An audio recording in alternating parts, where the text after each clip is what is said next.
What's up, Pirates? Wraith here with Awaken TCG, and today we're going to be going over the EU finals. Every deck that made top 32, we're going to go over the leader breakdowns of the totals and then go into win percentages.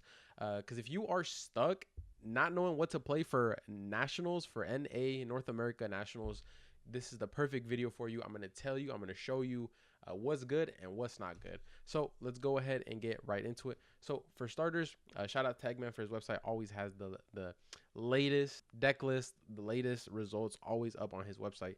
Anyways, let's go ahead and look at the top 32. So if you guys don't know, over this past weekend, a BY Luffy actually won. So shout out to him. It was one BY Luffy.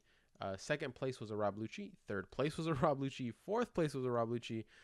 We had a top 8 was Nami, Lucci, another Lucci, Reiju, and Abani. So this is very interesting because I personally didn't expect a Reiju to make it into top 8. Nami, I did predict at least one. In the top 16, we had a bunch of the 3D 2Y Luffys, none of them making it into that top 8 spot, which is interesting. While people are saying it's the best deck, I tested it a bit, and it is good. It's very, very strong. I'm not sure if it's the best. I think BY is still a bad matchup for it, just like how it is Lucci, going into BY. So more testing to be done. I'm probably going to end up on one of those two decks, BY or the new 3D 2Y Luffy. Regardless, we actually had one Katakuri in the top 16, which is insane. More Luccis, and then we have a bunch of Luccis, Namis, Morias, Luffys, just a bunch of the same decks, right? We had, I think, just one Enel down here, and then one Dofi in the top 32 that was like different. Everything else was, the new starter Luffy. It was BY Luffy, Lucci, Nami, Bonnie, etc. If we go to the leader breakdowns, Rob Lucci was the most represented by 136, which is a close.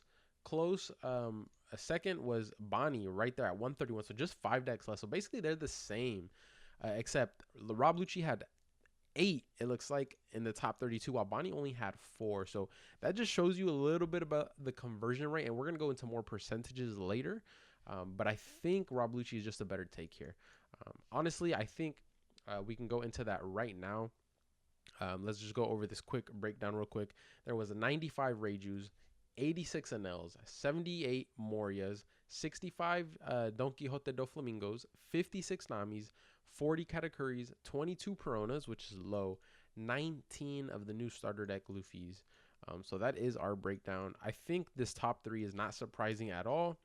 With Rob Lucci getting a little weaker, BY Luffy gaining more popularity means Bonnie gets its auto win matchup. Essentially, the BYs are now teching for it to make it a less of an auto win and more like, oh, I didn't see my cards and they did. I kind of just lose, even though I have a favored matchup, right? How Rob Lucci is into BY. So I do want to go into the stats here. So this was after day 1 for the Swiss. We have 136 Rob Lucci's with a 56% win rate, right? The most represented deck with, honestly, from the top 3, the highest win percentage. So if you want the best chance at Nats, like the best chance at a win, I think Rob Lucci is hands down the best option. Although BY Luffy getting into that late bracket, getting into that top cut, seeing a Lucci is just so favorable. So if you can just make it into that top cut, I think seeing the right, opponent in front of you is just going to be, it's going to mean so much more. And then Bonnie, the second most represented deck with a 49% win rate, which is below 50%, just slightly below. So it's basically 50%. But I personally think that tells you a lot. That tells you a lot, right? These other 2 decks over here, much more powerful, a lot better into the meta. And, all Bonnie gets is this one super, super good matchup into BY Luffy. But again, Rob Lucci is more represented. So it's going to be interesting how the NA numbers pan out. One I didn't expect was the Reiju. 95 Reijus, guys. 95 Reijus. Personally, this 47% win rate would already, boom, red flag. It was the 4th most played deck. It has the worst win percentage from the top 5 decks. By far, this deck, I am not taking it. I know I said in a previous video that Reiju was tier 1. It was all speculation. But now we have numbers to go off of it. We know that Reiju is not tier 1. Reiju is a tier 2 deck that can high roll, right? It's a worse RP law. If it high rolls, it can high roll into Oblivion. But it's still a worse RP law deck that needs its pieces, that if you don't see them, the deck is just mid. 47% win rate on 95 decks, 407 wins and 444 losses. So I personally believe that you want to stay far, far away from Reiju, as well as Enel. 86 Enel, the 5th most represented deck with a 48, basically 49% win rate. Again, I think decks with under a 50% win rate should not be brought into Nats.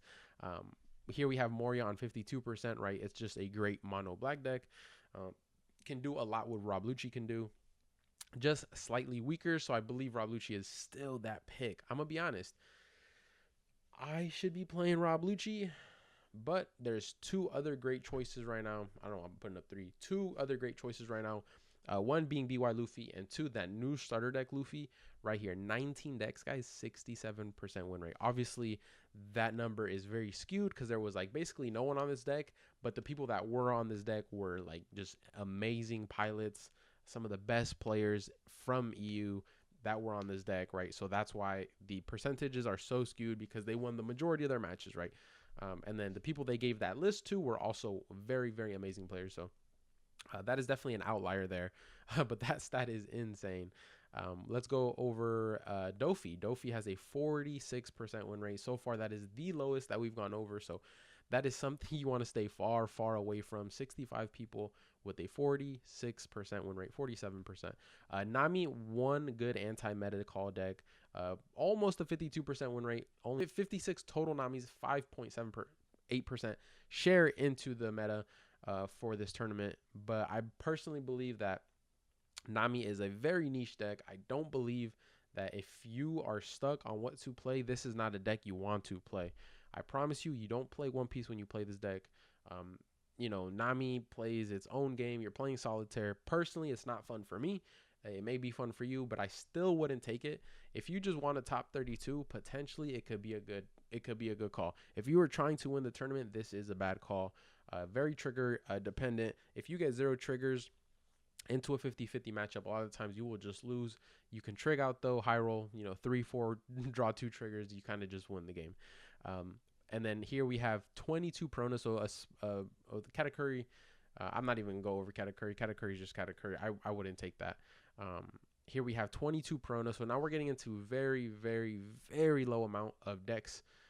22 Perona is only 2% share from this whole tournament with a 45% win rate, which is absolutely garbage. I'm going to tell you right now, Perona is not that deck to play.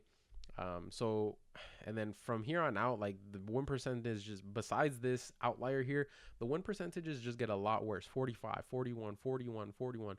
So any of these other decks down here, you just do not want to touch. I'm sorry. Don't play Yamato. Don't play Zoro. Don't play Boa. I promise you, do not play Purple Luffy. 41% win rate. It really comes down to these 3 decks that you really want to play. And Bonnie is not one of them. I personally believe that you don't want to play Bonnie going into North American Nationals. You don't want to just play, a for fun deck. This is Nationals. It is the most prestigious tournament besides Worlds, where you can show off your skill and win a lot of money and honestly play for a lot, right? You're not just playing for money. You're playing for that trophy. You're playing for, bragging rights. This is where Yu-Gi-Oh players like to shine, because that's what they play for. They play for the clout, man. They want to be the best. And so my top 3 picks to end this video off, my top 3 picks for North American Nationals. If you are stuck and you do not know what to play, you want to play either Rob Lucci, you want to play Black Yellow Luffy, or my third deck you want to play is maybe controversial, maybe not. There was 5 Black Luffy's 3D 2Ys that topped in EU. I think the deck is very strong if you can set up properly. The deck definitely has legs. So those are going to be my 3 picks. It's unfortunately 3 decks that rely on Moria, which is hands down the best card right now in the meta. So if you are not playing a deck that can run that, you are doing yourself a disservice. You are unfavoring yourself going into this tournament. Don't play Perona. Don't play, what else can play it? Don't play Garp. Anything that's like relatively out of the meta that runs Moria, just don't entertain it. Don't entertain it. Stick to those three that I just said if you want your best chance at winning worlds, or not worlds, getting into worlds and winning nationals.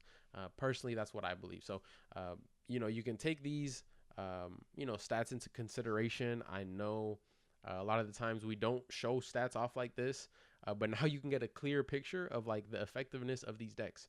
And so hopefully that helps you. I know when I was going over this, it really, really helped me on the decisions that I made on what deck I want to play.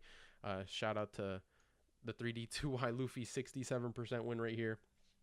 But that is going to be it for this video. Thank you guys so much for watching.